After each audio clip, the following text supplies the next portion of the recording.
You look beat. What are you hauling? Nothing really. Now, why would you have to go through all that? You're just hauling nothing. I just for once wanted to do the right thing. We want to thank you for helping us. You want to be here. I want to be a singer, like Taylor Swift. Do you like Taylor Swift? No. And so what was it that spurred you on in the interest of the women's worth thing?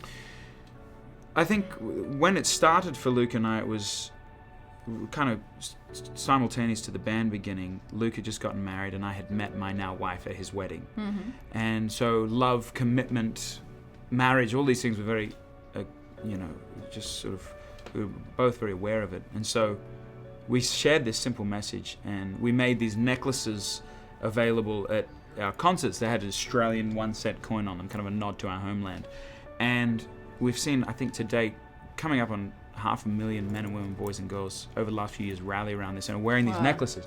So it was received with this incredible sort of alarming, almost people were starving to hear the message. And so when you see that and you sort of realize that there might be a responsibility to continue the conversation and that into music and into movies.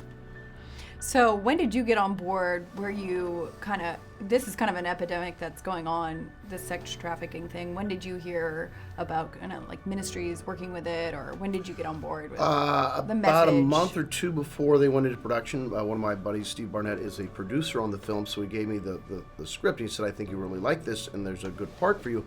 And so I read it, and of course it touched my heart. I have 3 daughters, and just the very idea that this is going on right now all over the globe, and it is right now as you and I are sitting here talking, there's some victim, some woman who's been forced into sex trafficking.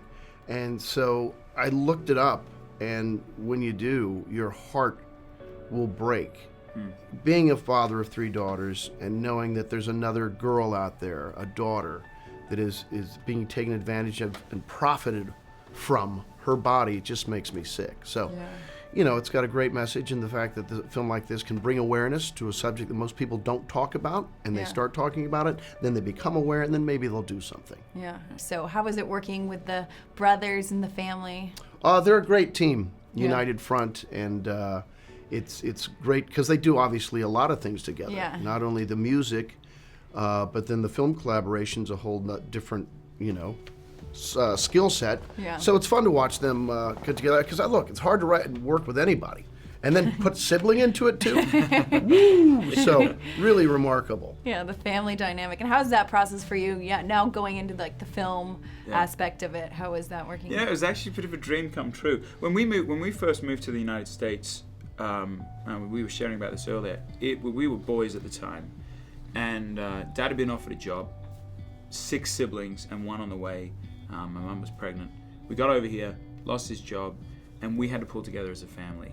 We raked leaves, we mowed lawns, everything went back into the family fund. And I think that actually taught us what it meant to work together, what it meant to partner together. And as a result, I think now as adults, both in music and in film, we have our moments for sure, but there's a really good mutual respect that we have for each other, and it just becomes that deep trust that you have with blood is a very special thing. I'm gonna make this right.